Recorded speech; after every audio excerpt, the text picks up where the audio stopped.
siang hari ini kita dapat berkumpul dalam acara diseminasi budaya positif di lingkungan sekolah. Salawat serta salam senantiasa kita haturkan pada junjungan kita Nabi Agung Muhammad Sallallahu Alaihi Wasallam yang kita nantikan syafaatnya di yaumil akhir kelak. Semoga kita semua termasuk umatnya yang akan mendapatkan syafaat beliau. Amin ya rabbal alamin.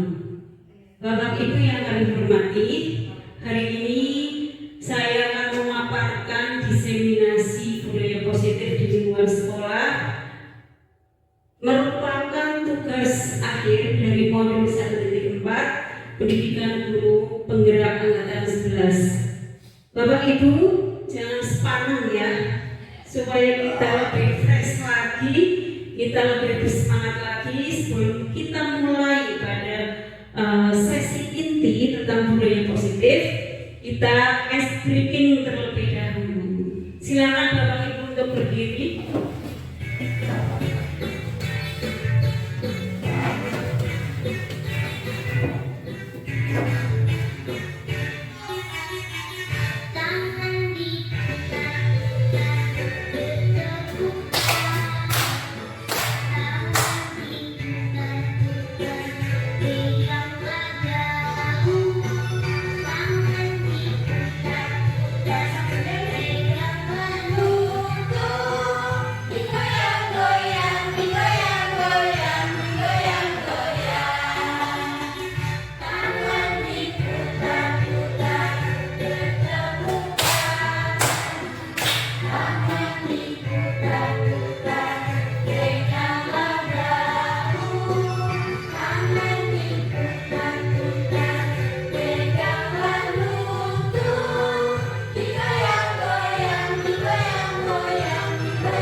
Iya, terima kasih Bapak Ibu.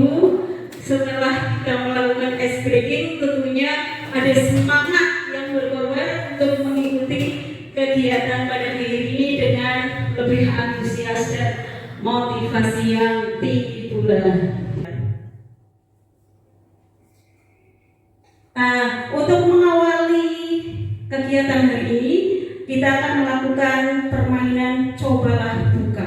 Ya, sebetulnya permainan ini sederhana, tetapi di dalamnya nanti ada nilai-nilai ambil dan diterapkan dalam kehidupan sehari-hari sebagai pendidik di sekolah. Nah, instruksinya Bapak Ibu nanti akan menjadi A dan B. Bapak Ibu akan bermain dengan teman yang ada di sebelahnya. Yang satu akan menggenggam, kemudian yang satunya akan mencoba membuka.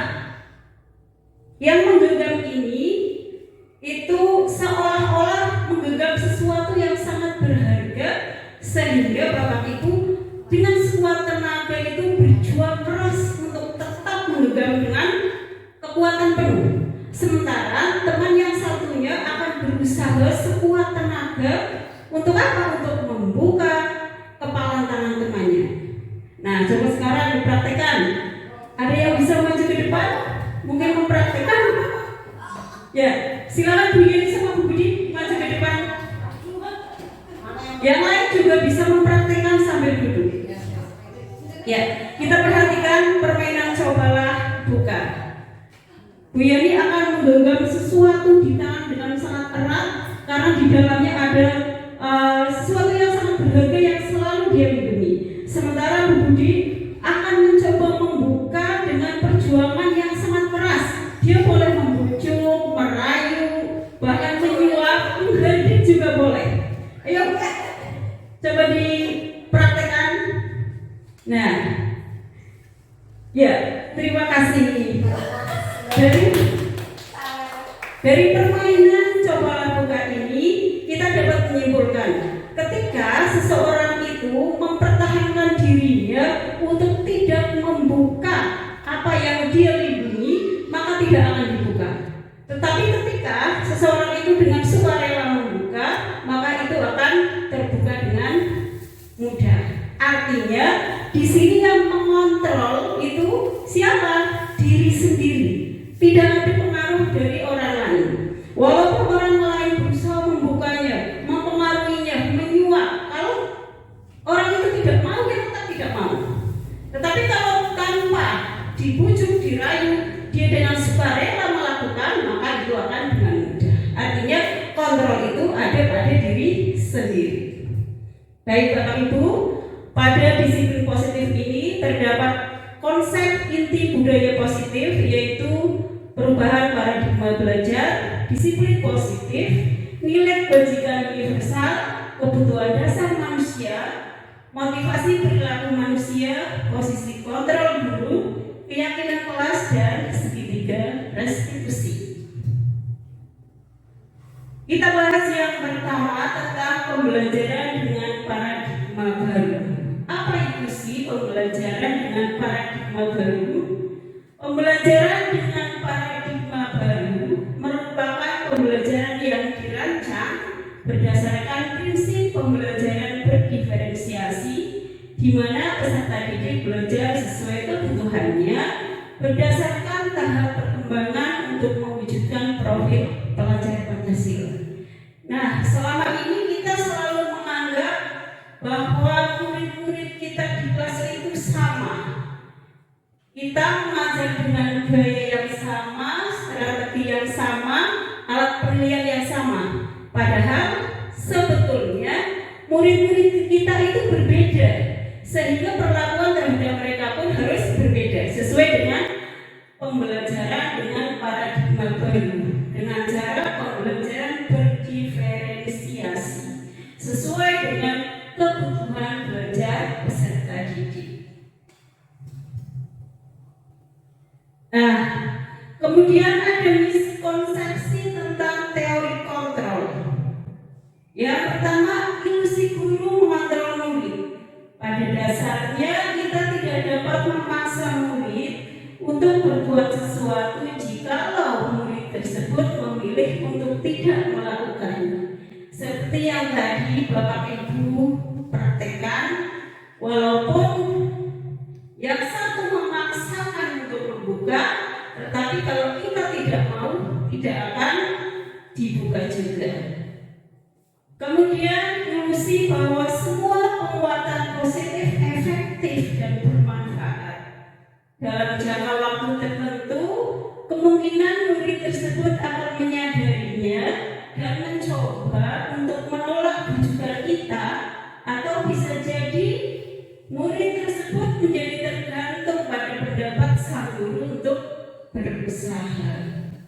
Itu pada ilusi bahwa semua penguatan positif, efektif dan bermanfaat. Padahal belum tentu Bapak Ibu, belum tentu penguatan positif itu efektif dan bermanfaat. Karena ini akan menjadi satu ketergantungan dari murid tersebut.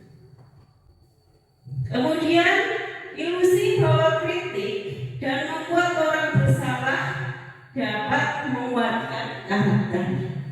Menggunakan kritik dan rasa bersalah untuk mengontrol murid menuju pada identitas gagal. Mereka belajar untuk merasa buruk tentang diri mereka. Nah, ini penting sekali untuk kita, karena kita sebagai guru kadang-kadang juga membuat murid merasa bersalah, yang mengkritik mereka. Padahal itu akan mengantarkan murid itu menuju pada identitas gagal. Mereka akan merasa dirinya itu tidak mampu, merasa dirinya itu kurang. Nah, ini yang harus kita sadari sebagai pendidik. Kemudian ilusi bahwa orang dewasa memiliki hak untuk memaksa. Nah, ini juga kadang-kadang terjadi Bapak Ibu. Saya sendiri mungkin pernah atau bahkan sering ya, kita memaksa murid untuk melakukan sesuatu. Walaupun tujuannya itu baik, tapi kita juga harus memperhatikan bagaimana teori kontrol itu sendiri. Perilaku memaksa tidak akan efektif untuk jangka waktu panjang, dan sebuah hubungan permusuhan akan terbentuk. Mungkin dalam waktu dekat siswa akan menurut dengan kita, mau melaksanakannya. Tapi dalam jangka waktu yang lama, dia akan merasa marah, akan merasa dendam karena paksaan tersebut. Lalu bagaimanakah yang seharusnya kita lakukan? Mengubah paradigma stimulus respon ke pendekatan teori kontrol. Bagaimana seseorang bisa berubah dari paradigma stimulus respon kepada pendekatan teori kontrol? Bila kita ingin membuat kemajuan perlahan, sedikit-sedikit, ubahlah sikap atau perilaku Anda. Namun, bila kita ingin memperbaiki cara-cara utama kita, maka kita perlu mengubah kerangka acuan kita. Ubahlah bagaimana Anda melihat dunia, bagaimana Anda berpikir tentang manusia. Ubahlah paradigma Anda, skema pemahaman dan penjelasan aspek-aspek tertentu tentang realitas. Nah, Ibu, selama ini kita memang menerapkan stimulus respon. Nah, sekarang sudah saatnya kita itu mengubah paradigma dari stimulus respon ke pendekatan teori kontrol. Mengubah paradigma stimulus respon ke pendekatan teori kontrol, contohnya pada realitas kebutuhan sama, padahal menurut teori kontrol realitasnya kebutuhan kita berbeda. Seperti tadi ya, di kelas ini tidak mungkin semua itu memiliki kebutuhan yang sama.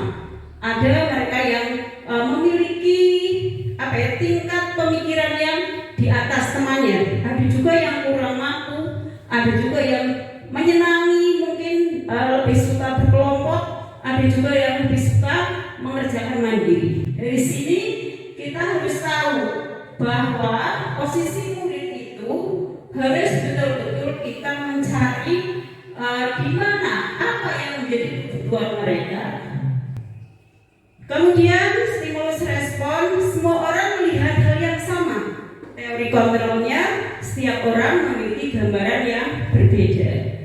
Misalnya begini, Bu Sofi mungkin akan bisa menceritakan sebuah sekolahan SD Negeri 2 Sumedang dengan pandangannya. Berbeda dengan Bu Sristianingsih, mungkin pandangannya akan berbeda juga. Karena apa? Karena semua orang memiliki gambaran yang berbeda. Stimulus respon, kita mencoba mengubah orang agar berpandangan sama dengan kita. Pada teori kontrolnya, kita berusaha memahami pandangan orang lain tentang dunia, sehingga kita di sini harus mengerti, kemudian memahami bahwa orang lain punya pandangan yang berbeda dengan kita. Begitu juga dengan murid. Mungkin kita memiliki pandangan yang terlalu berlebih, tetapi murid mungkin menganggapnya berbeda lagi. Perilaku buruk dilihat sebagai suatu kesalahan. Semua perilaku memiliki tujuan. Baik perilaku itu buruk, perilaku itu baik, itu memiliki tujuan. Ada anak yang melakukan kesalahan misalnya, pasti dia apa? Dia memiliki tujuan kenapa dia melakukan itu. Nah, di sini kita harus menggali alasan sebelum melakukan tindakan. Orang lain bisa mengontrol saya, hanya Anda yang bisa mengontrol diri sendiri. Saya bisa mengontrol orang lain, Anda tidak bisa mengontrol orang lain.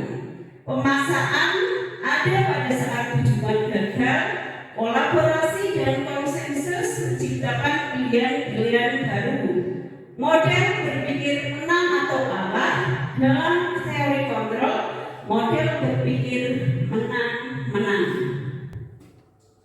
Baik Bapak Ibu, kita akan sampai di disiplin positif. Sebelum kita memasuki pada disiplin positif, kalau kita mendengar kata disiplin, kira-kira yang Bapak Ibu pikirkan itu apa? Ada yang mau menjawab? Disiplin. Apa itu disiplin? Disiplin. Kalau kita mendengar kata disiplin, kira-kira yang ada pada pemikiran Bapak Ibu itu apa? Tentang apa? Tentang peraturan. Peraturan. Boleh. Ada lagi? Kepatuhan terhadap sesuatu. Kepatuhan terhadap sesuatu. Di sini tidak ada jawaban salah atau benar ya. Tidak ada jawaban salah maksudnya. Melaksanakan sesuatu sesuai dengan aturan. Melaksanakan sesuatu sesuai dengan aturan. Bu Indah bisa berpendapat? Disiplin mungkin bermacu pada aturan yang harus dilaksanakan. Iya, semua jawaban benar karena kita memiliki persepsi yang berbeda-beda. Jadi, apa itu disiplin sebenarnya? Disiplin berasal dari kata disiplin yang artinya belajar. Disiplin mengacu pada disiplin diri yang memiliki tanggung jawab terhadap apa yang dilakukannya berdasarkan nilai-nilai yang diyakini. Disiplin positif merupakan salah satu cara penerapan disiplin yang bertujuan untuk menumbuhkan kesadaran serta memberdayakan peserta didik tanpa imbalan, penghargaan, ancaman atau hukuman. Nah, itu tujuan dari disiplin positif. Jadi di sini menanamkan motivasi intrinsik terhadap anak didik sehingga mereka mau melaksanakan keyakinan tanpa mengharapkan imbalan, reward, tanpa memikirkan adanya hukuman, tapi benar-benar sadar bahwa itu perlu untuk dilaksanakan. Sebagai pendidik, tujuan kita adalah menciptakan peserta didik yang memiliki disiplin diri sehingga mereka berperilaku mengacu pada nilai-nilai kebajikan universal dan memiliki motivasi intrinsik dalam perubahan perilaku ke arah yang lebih baik. Jadi tanpa adanya paksaan, tanpa adanya penghargaan, anak-anak didik tetap melaksanakan disiplin positif yang dinamakan dengan motivasi intrinsik.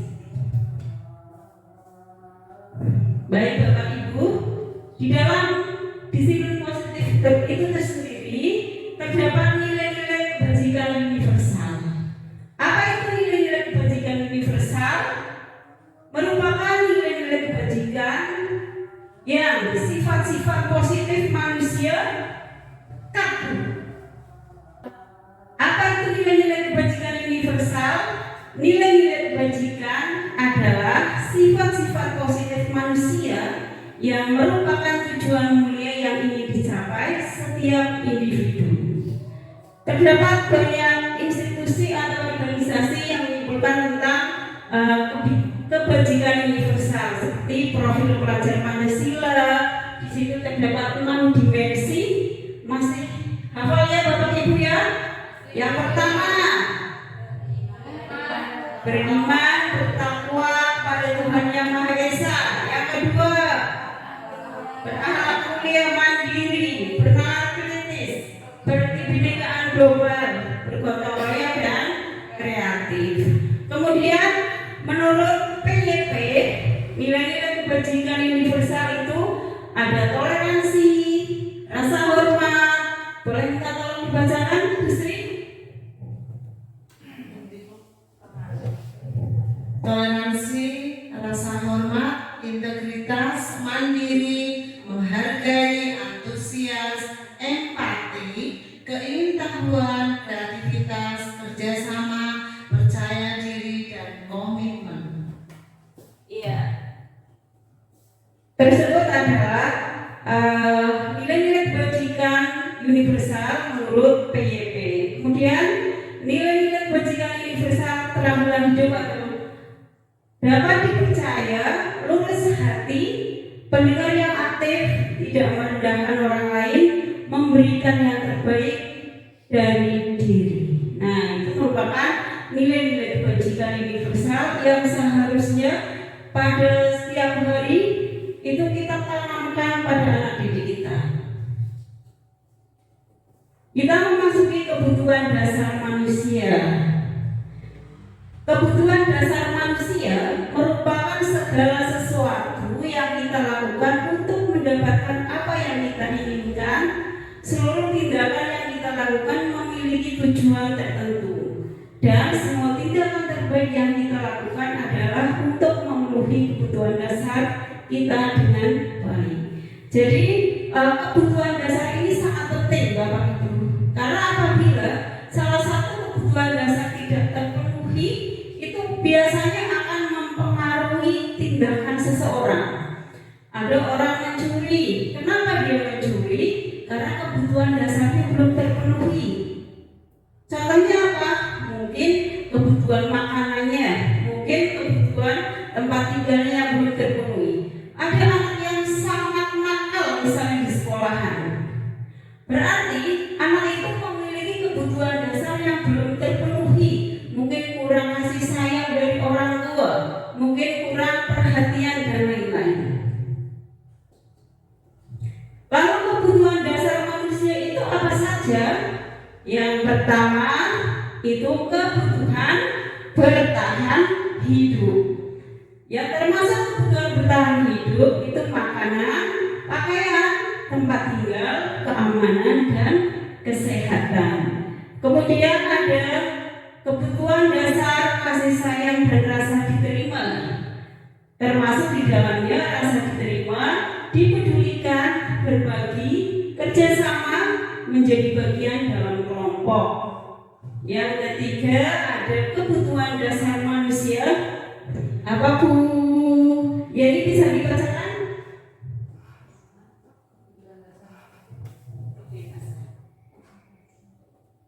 Kebebasan adalah mandiri, memiliki pilihan, mencoba hal baru, mampu mengendalikan arah dirinya. Berikutnya kesenangan. Untuk kesenangan bisa kebutuhan dasar manusia, bermain, humor, antusiasme, tertawa. Ya, terima kasih. Kemudian ada kebutuhan dasar penguasaan. Di sini yang termasuk kebutuhan dasar penguasaan yaitu harga diri, keinginan untuk dianggap, memimpin, berprestasi, diakui, dan didengar. Berikut adalah penjelasan kebutuhan dasar manusia.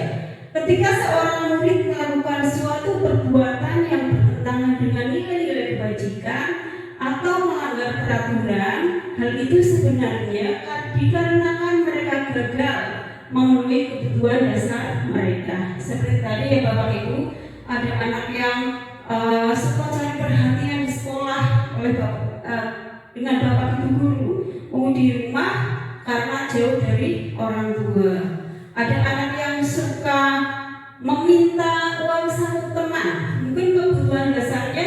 belum terpenuhi. Anak-anak yang memiliki kebutuhan dasar kasih sayang dan rasa diterima yang tinggi biasanya ingin disukai dan diterima oleh lingkungannya. Mereka juga akrab dengan orang tuanya. Biasanya mereka belajar karena suka pada gurunya. Bagi mereka, teman sebaya sangatlah penting. Mereka juga biasanya suka bekerja dalam kelompok. Nah, ini anak-anak yang memiliki kebutuhan dasar kasih sayang dan cinta itu memiliki kebiasaan-kebiasaan yang baik ya, untuk selalu bersama teman-teman, mencintai pelajaran karena mencintai gurunya, selalu diterima di kelompoknya dan lain-lain. Kemudian anak-anak yang memiliki kebutuhan dasar akan penguasaan yang tinggi biasanya selalu ingin menjadi pemimpin. Mereka juga suka mengamati sebelum mencoba hal baru dan merasa kecewa bila melakukan kesalahan. Mereka juga biasanya rapi dan sistematik dan selalu ingin mencapai yang terbaik. Bapak itu pasti punya pengalaman di kelas, ada seorang anak yang biasanya kalau ulangan itu nilainya 100. Kalau nilainya tidak 100 akan sangat merasa kecewa sekali. Kemudian ada anak-anak yang di kelas itu suka mencari perhatian atau ingin sekali menjadi penguasa di situ, memberikan pengaruh-pengaruh kepada teman-temannya supaya seolah-olah menghormatinya. Nah, itu merupakan anak yang memiliki kebutuhan dasar pada penguasaan. Kemudian anak-anak dengan kebutuhan kebebasan yang tinggi menginginkan pilihan. Mereka perlu banyak bergerak, suka mencoba-coba, tidak terlalu terpengaruh orang lain, serta senang mencoba hal-hal baru dan menarik. Anak-anak dengan kebutuhan dasar kesenangan yang tinggi biasanya ingin menikmati apa yang dilakukan. Mereka juga bisa berkonsentrasi tinggi saat mengerjakan hal yang disenangi. Mereka suka permainan dan suka mengoleksi barang, suka bergurau, suka melucu dan suka mengemaskan. Walaupun kadang mereka melakukan tindakan yang salah pun kadang-kadang masih terlihat lucu.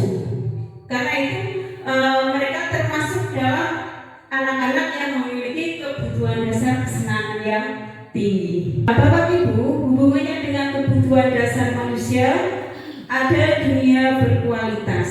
Mungkin Bapak Ibu juga sebetulnya sering merasakan itu, hanya saja tidak tahu itu sebetulnya apa. Nah, apa itu dunia berkualitas? Tempat khusus dalam pikiran kita, tempat kita menyimpan gambaran representasi dari semua yang kita inginkan, bisa berisi orang-orang, hal-hal dan apa saja yang terbaik dalam hidup kita, dan membuat kita merasa bahagia dan terpenuhi kebutuhan dasar kita. Untuk masuk ke dunia berkualitas, syaratnya sesuatu itu harus terasa sangat baik bagi Anda dan memenuhi setidaknya satu atau lebih dari kebutuhan dasar. Mungkin Bapak Ibu akan merasa sangat bahagia ketika menjumpai atau berada pada satu posisi yang puncak. Mungkin ketika diterima sebagai CPNS, mungkin ketika lulus sertifikasi guru, atau ketika anaknya menikah. Nah, itu mungkin satu pencapaian di mana Bapak Ibu sangat bahagia dan menikmatinya.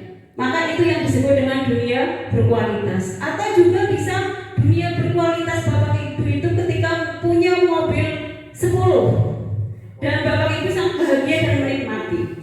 Tapi juga ada yang mungkin sangat bahagia ketika bisa berkumpul dengan keluarga di rumah, kemudian menikmati liburan bersama keluarga. Nah, itulah yang disebut dengan dunia berkualitas, di mana perasaan kita sangat bahagia, sangat gembira.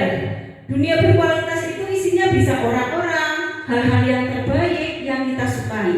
Nah, sekarang coba kita pikirkan, apakah Bapak Ibu dan juga siswa-siswa kita itu terhadap sekolah dan kegiatan-kegiatan yang ada di sekolah itu mereka memasukkannya ke dalam dunia berkualitas mereka atau tidak? Kalau Bapak Ibu guru yang di sini bagaimana? Apakah sekolah ini termasuk dunia berkualitas Bapak Ibu? Iya, betul sekali, karena kita dari pagi sampai sore di sini banyak sekali kegembiraan dan kebahagiaan yang tidak bisa didapat luar. Karena kalau di sekolah kita bisa tetap tawa-tawa ya Bapak Ibu ya. Berarti itu salah satu dunia berkualitas kita adalah di sekolahan bertemu dengan teman-teman dan anak didik. Baik Bapak Ibu, kita masuk di motivasi perilaku manusia. Kadang-kadang kita melakukan sesuatu itu ada suatu alasan. Saya ingin tahu, Bu Ika Safiana mungkin pernah melakukan sesuatu karena alasan apa? Misalnya melakukan apa itu ya?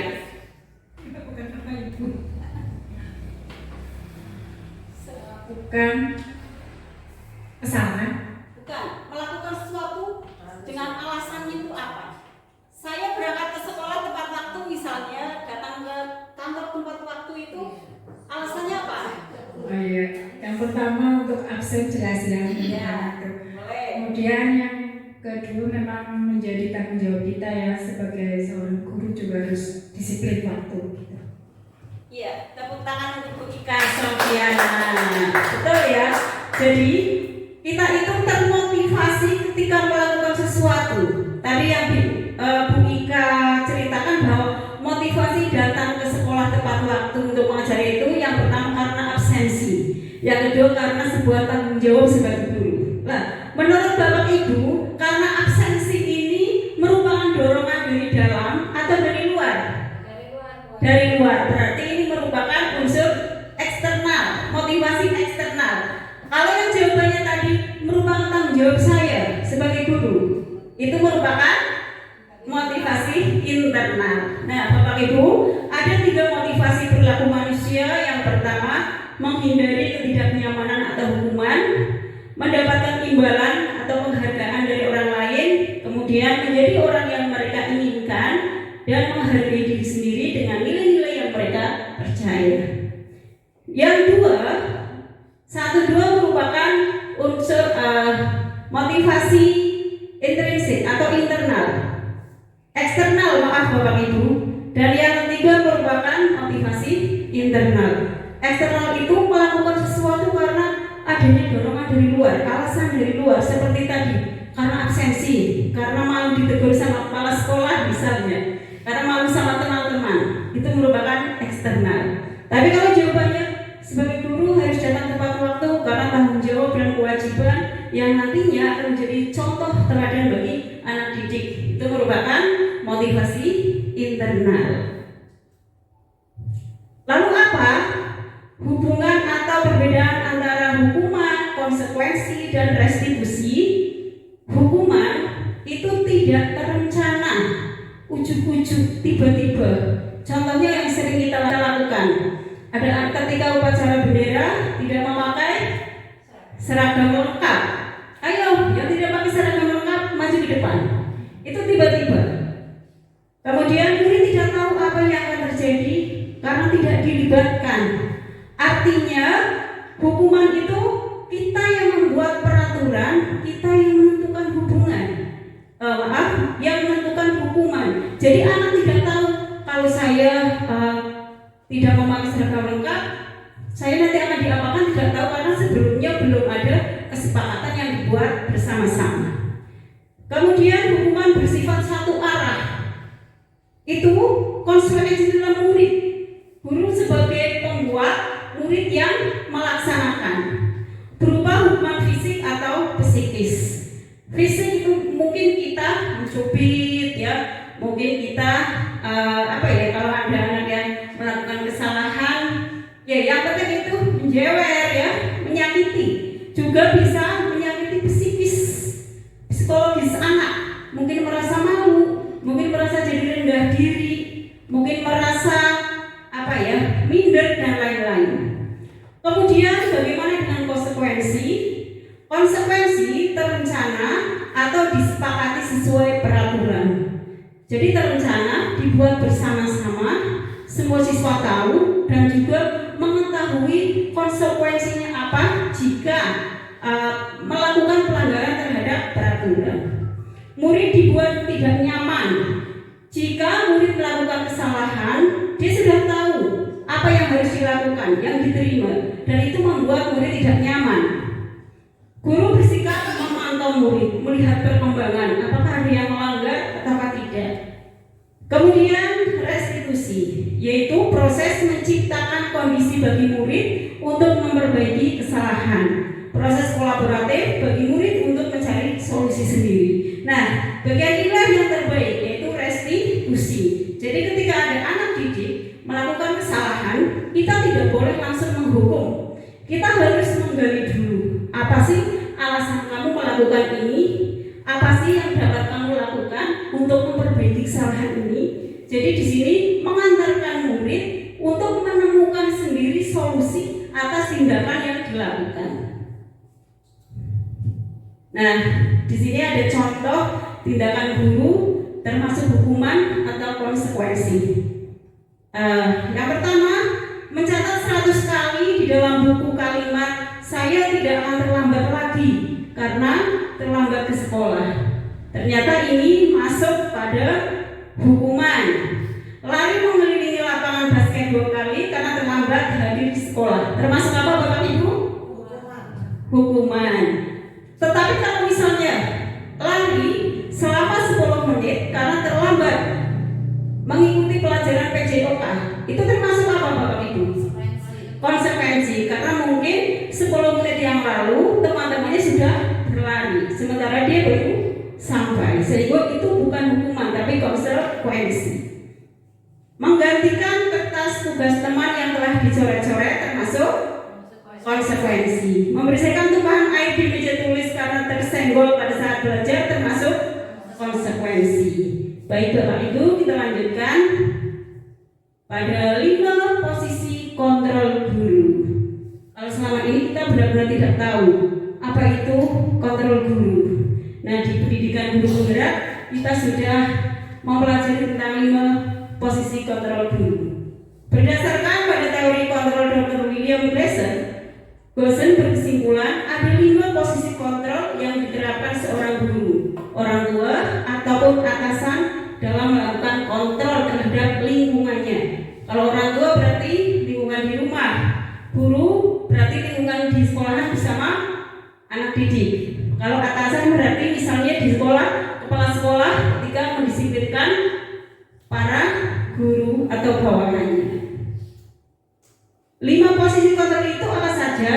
Yang pertama adalah penghukum. Yang kedua, membuat rasa bersalah. Yang ketiga, teman. Keempat, pemantau dan manajer. Kira-kira apa sih itu? Ada penghukum, pembuat rasa bersalah, teman, pemantau dan manajer. Nah, seorang penghukum bisa menggunakan hukuman fisik maupun verbal. Orang-orang yang menjalankan posisi penghukum senantiasa mengatakan bahwa sekolah memerlukan sistem atau alat yang dapat lebih menekan murid-murid lebih dalam lagi. Jadi sebuah sekolahan itu akan merasa disiplinnya itu tinggi ketika dapat menekan anak didiknya untuk melaksanakan disiplin. Dengan cara apa? Mungkin menghukum mereka bagi yang melanggar. Biasanya pada posisi penghukum ini menggunakan suara yang keras, kemudian raut muka yang garang. Nah ini ya, itu posisi penghukum. Bapak Ibu pernah melakukan atau berada pada posisi penghukum? Pernah, saya juga pernah. Hilaf. Berikutnya, pembuat merasa bersalah. Pada posisi ini, biasanya guru akan bersuara lembut. Pembuat rasa bersalah akan menggunakan keheningan yang membuat orang lain merasa tidak nyaman, bersalah atau rendah diri. Jadi suaranya tidak garang, mukanya juga tidak menakutkan, tapi suaranya lembut tapi menyakitkan. Itu pembuat merasa bersalah. Kemudian pada posisi teman, guru tidak akan menyakiti murid, namun akan tetap berupaya mengontrol murid melalui posisi teman pada guru bisa negatif ataupun positif. Positif di sini berupa hubungan baik yang terjalin antara guru dan murid. Guru di posisi teman menggunakan hubungan baik dan humor untuk mempengaruhi orang lain. Nah, pada posisi teman ini memiliki sisi negatif dan positif Bapak Ibu. Sisi positifnya tidak menyakiti peserta didik. Tapi sisi negatifnya, peserta didik itu akan merasa biasa-biasa saja, tidak takut ketika melanggar. Paling-paling ditegur seperti itu, paling-paling tidak dihukum. Jadi merasa bukan kepada guru tapi dengan teman, sehingga mereka tidak punya rasa takut. Kemudian posisi pemantau. Memantau berarti mengawasi. Pada saat kita mengawasi, kita bertanggung jawab atas perilaku orang yang kita awasi. Posisi pemantau berdasarkan pada peraturan-peraturan dan konsekuensi. Melihat peraturan yang sudah disepakati itu ada tidak yang melanggar. Melihat perkembangan berikutnya. Yang terakhir adalah posisi manajer. Posisi di mana guru berbuat sesuatu bersama dengan murid, mempersilahkan murid bertanggung jawab atas perilakunya, mendukung murid agar dapat menemukan solusi atas permasalahannya sendiri. Seorang manajer telah memiliki keterampilan di posisi teman maupun pemantau, dan dengan demikian bisa jadi suatu waktu kembali pada dua posisi tersebut bila diperlukan.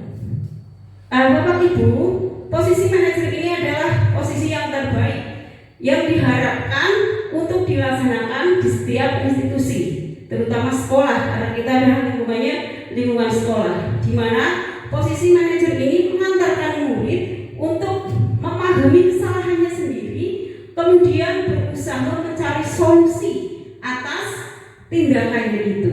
Nah, ini akan mengantarkan murid yang mandiri dan bertanggung jawab. Menurut Bapak Ibu, selama ini kita sudah pada posisi kontrol yang mana? Pernahkah menjadi penghukum? Pernah. Pernah menjadi pembuat merasa bersalah? Pernah. Pernah menjadi teman? Pernah. Pemantau? Manajer? Pernah. Memang yang paling bagus adalah posisi manajer, tapi kita juga kadang-kadang perlu untuk kembali ke posisi pembuat rasa bersalah, teman, dan pemantau jika itu diperlukan. Baik Bapak Ibu, contoh penerapan 5 posisi kontrol guru. Bisa dibantu membacakan?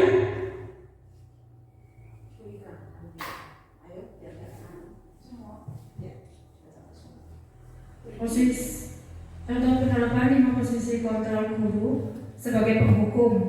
Contohnya berdiri di depan kelas selama 1 jam karena tidak mengerjakan tugas. Yang kedua, pembuat merasa bersalah. Contohnya, berapa kali ibu harus memberitahumu? Ibu sangat kecewa denganmu. Kemudian yang ketiga, sebagai teman. Ayolah, kamu kan sudah janji mau mengerjakan tugas. Kemudian pemantau. Contohnya, kamu sudah melanggar peraturan kelas. Kamu tahu konsekuensinya.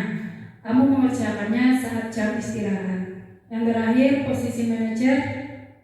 Apa kamu tahu kesalahanmu? Apa yang akan kamu lakukan untuk memperbaikinya? Iya, terima kasih. Dari contoh ini kita bisa melihat Bapak Ibu bahwa yang paling efektif adalah pada posisi manajer. Apa kamu tahu kesalahanmu? Pasti dia akan menggali kesalahanku apa ya? Iya Bu, saya tidak mengerjakan tugas. Kalau begitu, apa yang akan kamu lakukan untuk memperbaiki masalah ini? Saya akan tetap untuk terus mengerjakan tugas walaupun tugas itu banyak dan lain-lain. Nah, berikut adalah beberapa contoh penerapan kita itu berada pada posisi kontrol guru yang mana. Yang pertama, bagaimana coba kalau orang tua tahu perbuatanmu ini kira-kira pada posisi kontrol guru yang mana Bapak Ibu? Pembuat rasa bersalah, betul. Bagaimana coba kalau orang tua tahu perbuatanmu ini? Berikutnya, patuhi aturan saya atau awas. Ini termasuk posisi kontrol penghukum. Berikutnya, apa rencanamu untuk memperbaiki hal ini? Ini adalah posisi manajer. Baik Bapak Ibu, pada disiplin positif ini ada yang terkait dengan keyakinan kelas. Selama ini yang kita tahu adalah peraturan kelas, tata tertib. Nah, kalimat itu diperbaiki lagi menjadi keyakinan kelas. Mengapa keyakinan kelas? Mengapa bukan peraturan kelas? Contohnya di sini. Mengapa kita memiliki peraturan tentang penggunaan helm pada saat mengendarai kendaraan roda 2 atau motor? Kira-kira Bapak Ibu kalau berangkat ke sekolah menggunakan helm itu tujuannya untuk apa? Pelindung. Ada juga mungkin supaya tidak kena tilang, ya. Mengapa kita memiliki peraturan tentang penggunaan masker dan mencuci tangan setiap saat? Jawabannya untuk kesehatan, karena tidak ingin ditegur oleh pegawai puskesmas. Jawabannya bisa beragam. Nah, intinya kita melakukan sesuatu itu, kita menanamkan pada anak didik itu untuk mendukung motivasi intrinsik. Kembali ke nilai keyakinan akan lebih menggerakkan seseorang untuk menjalankannya daripada hanya sekedar mengikuti serangkaian peraturan. Karena di dalam keyakinan kelas itu ada nilai-nilai kebajikan yang nanti akan disepakati bersama oleh guru dan siswa. Sehingga di sini tujuannya adalah mendukung motivasi intrinsik. Jadi anak didik melakukan dengan sukarela, dengan kesadaran bahwa itu penting untuk saya. Contoh pembentukan keyakinan kelas. Keyakinan kelas itu bersifat abstrak. Kemudian berupa pernyataan-pernyataan universal, umum, dibuat dalam pernyataan positif. Contohnya begini. Kalau dulu di peraturan kelas itu dilarang mencoret-coret dinding, itu sebetulnya kalimat negatif. Kita bisa merubahnya dalam keyakinan kelas itu menjadi menjaga kebersihan lingkungan atau menjaga kebersihan kelas. Di dalam menjaga kebersihan kelas itu ada kegiatan tidak mencoret dinding, ada kegiatan tidak membuang sampah sembarangan dan lain-lain.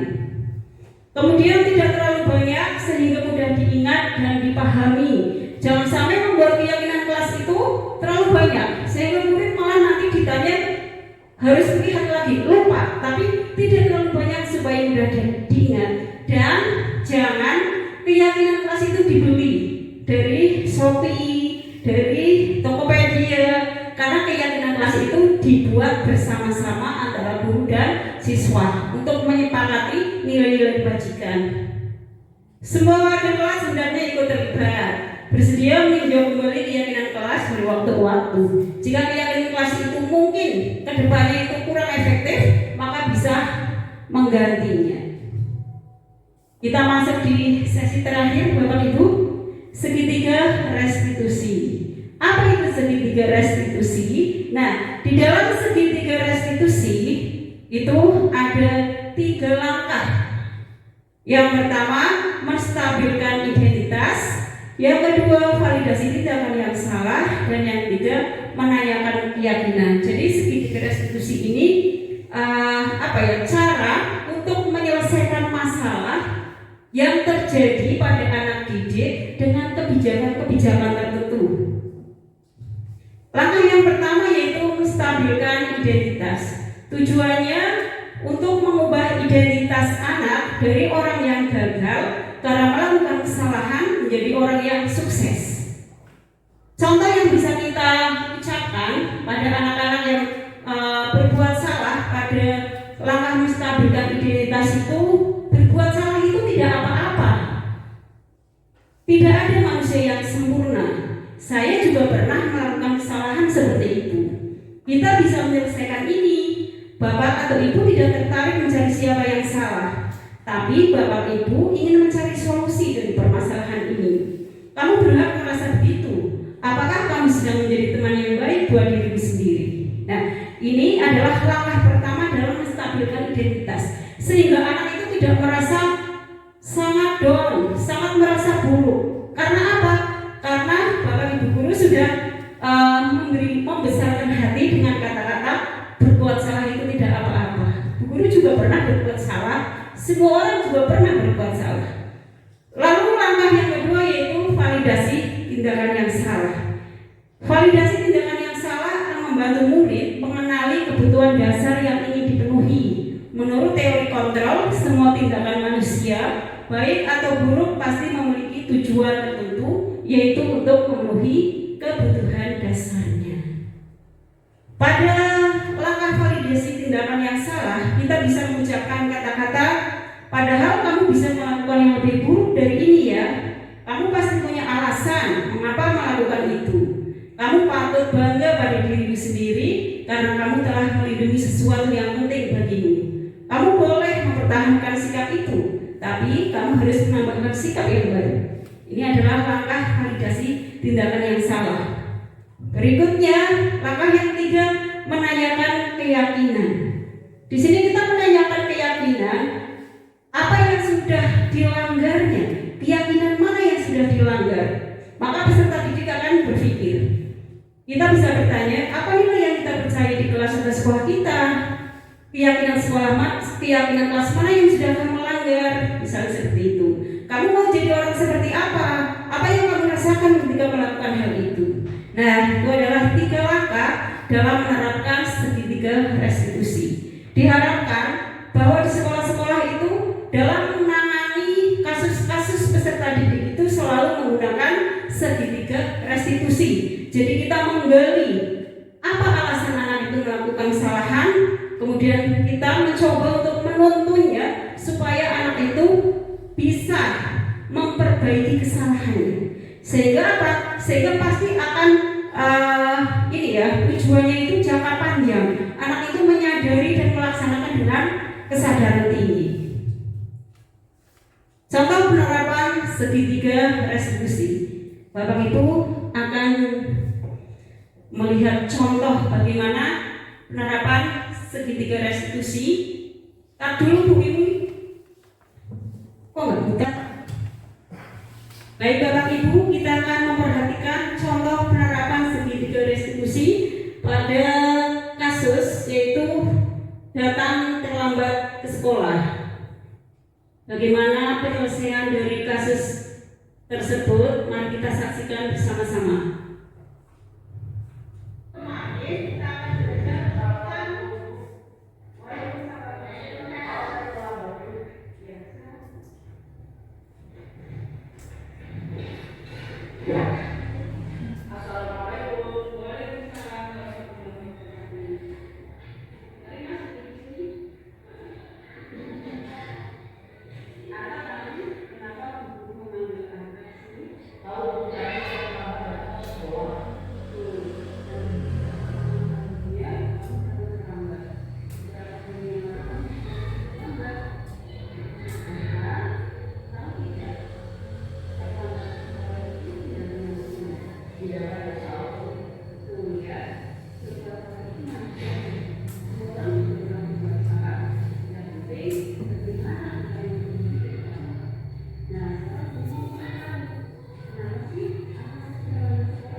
Nah, Bapak Ibu semua, itu adalah merupakan contoh penerapan segitiga restitusi ketika ada anak didik kita yang melakukan kesalahan. Jadi kita menggali dulu alasannya apa, kita juga membesarkan hatinya.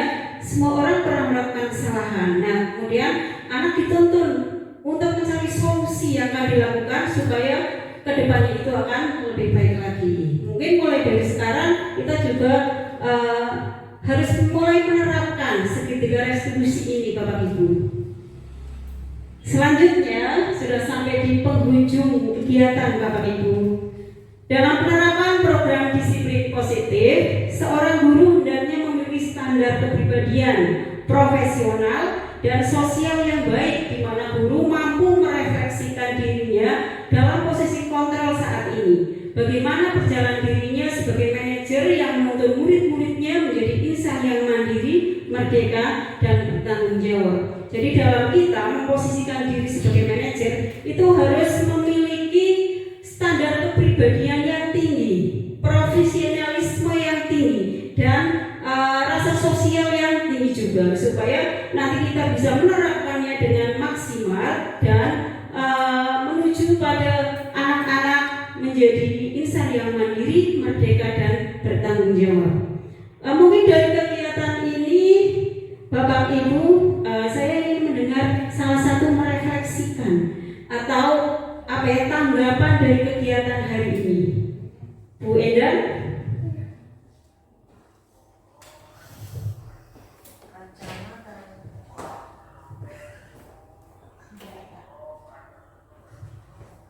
Terima kasih Bu Mutira.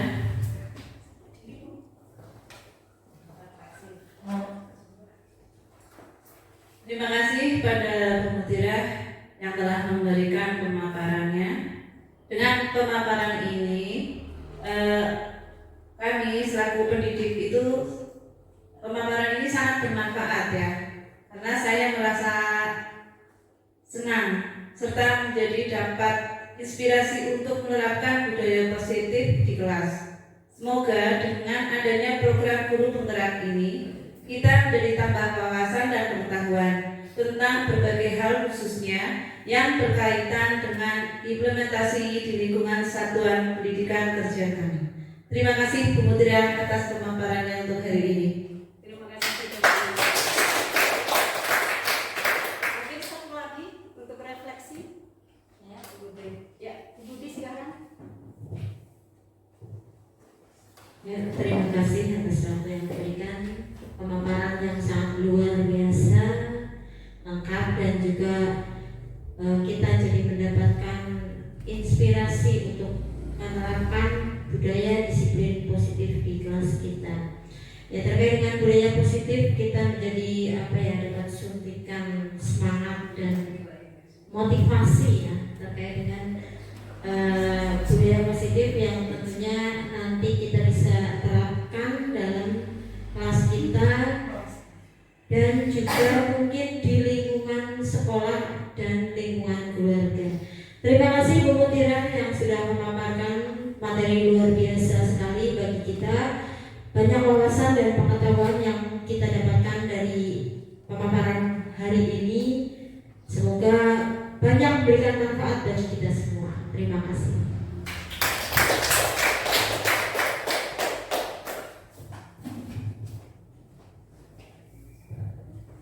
Terima kasih untuk Bu Endang dan juga Bu Budi yang telah memberikan refleksi untuk kegiatan hari ini.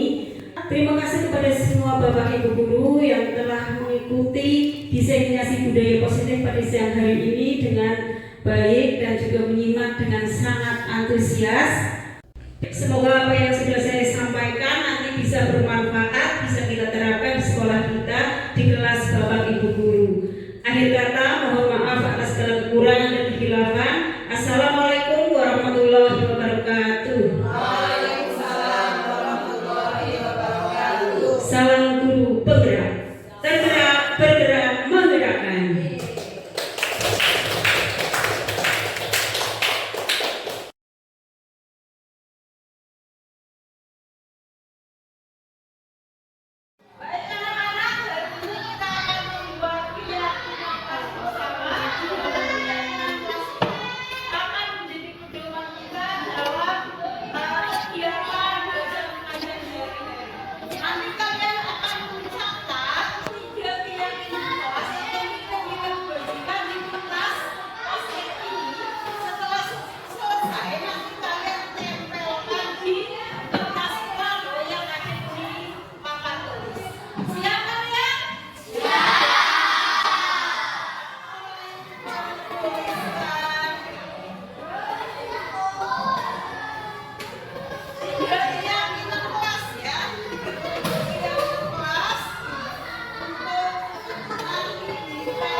juga boleh